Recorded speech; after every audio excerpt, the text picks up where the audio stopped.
Hi guys, welcome back to the Literary Archives. Today we are continuing our note-taking and study skills series, and we're going to be talking about 3 different note-taking styles that are going to help you organize and improve the efficiency of your notes. So grab a pencil and let's get going.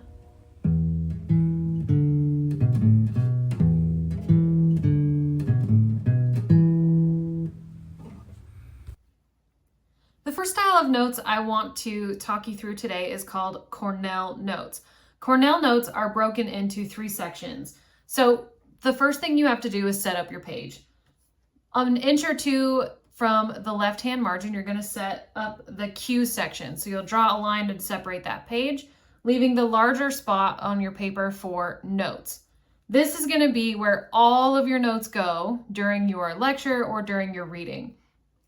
And so you're just going to kind of follow an outline format, which we're going to talk about next, going all the way down, filling it in. After you finish the lecture, that's where you'll go back and fill in the Q and the summary. So the Q is going to be where you write yourself review style questions, test style questions. You're going to quiz yourself, and you're also going to write a summary at the end of your lecture or the end of your reading. To give you an example, I took some notes out of a cell biology textbook that we have here at the house. So I wrote my title of the chapter, Introduction to Cells. I did not forget the date because that's one of the 7 basics that you have to remember to do.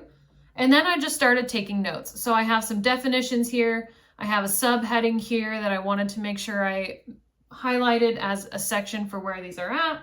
And then I just have consistency with my symbols. So I use bullet points, I have arrows, little dashes. After I was finished reading that section, I went and wrote my test style questions. Okay, and this is gonna help me to review at the end of my reading when I come back to it before the next chapter, before the next lecture.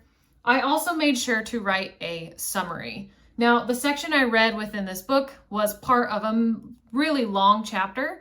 So if I were to have read the whole chapter, notated the whole chapter, I would have probably wanted to break that section up and write small summaries multiple times, and then an overall summary as well. But if you have littler summaries, they're going to help jog your memory that much quicker.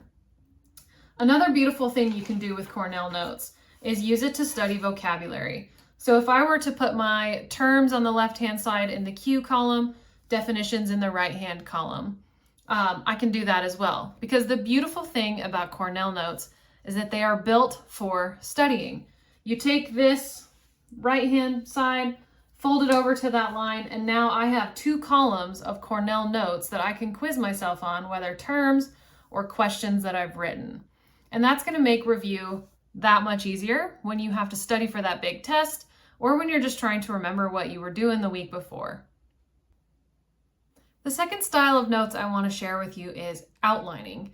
Now, this has a very formal structure, but it can easily be adapted into much simpler symbols, and it's also the style of note-taking that I pull the most similarities from, and it's the style of note-taking that, when used effectively, you're going to use whether you do it in Cornell or for our next one when we get there. So when we are looking at outlining, formally, outlines start with Roman numerals. And so I have a Roman numeral 1 here. This is where the headings or section titles go. So these are the big ideas of the lectures or the courses that I'm reading about. The capital letters are the subtopics, and it gradually digresses. You have lowercase letters, you have lowercase Roman numerals, and they get smaller and smaller. With every smaller detail, you indent. And so your paper will gradually go like this, big idea, and then you kind of arc it over as well. I prefer a simpler structure while still maintaining the outlining format.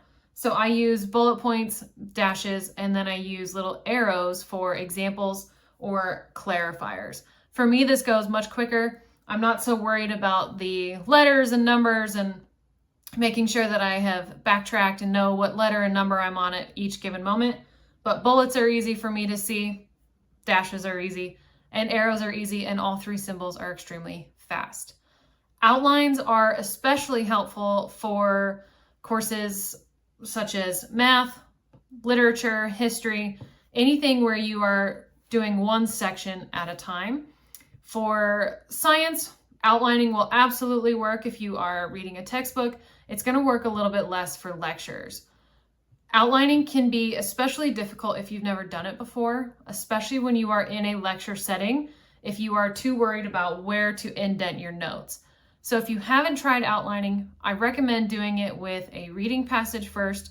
Make sure you're comfortable with how you organize, how far in you go, and how you kind of structure your notes. And then that way, when you get to that lecture setting and the lecturer is talking really fast, you can keep up and you don't fall behind.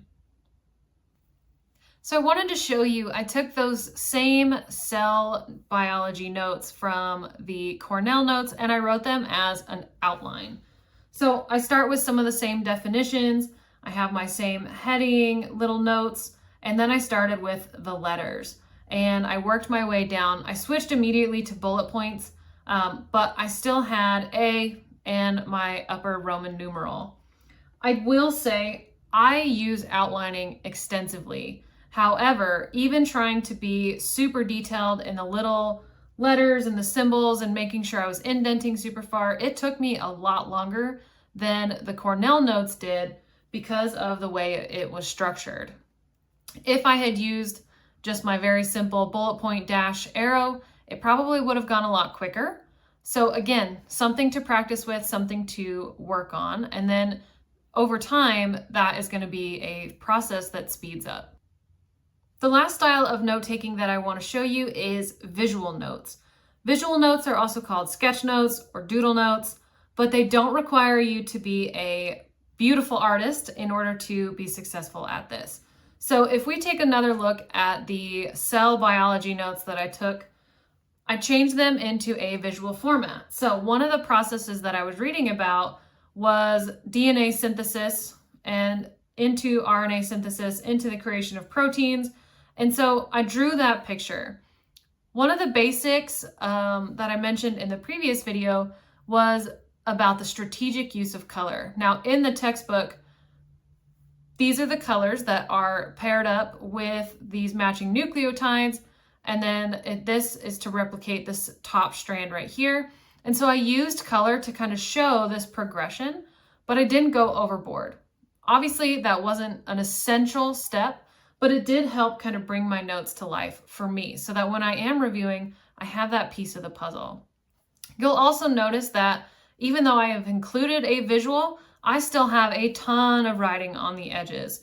So I have my definitions, I have clarifying details about this process, and I have bullet points at the end to wrap it up. If I wanted to, I could take little sticky notes, add in test style questions if I missed that from the Cornell style notes, but that's just an option.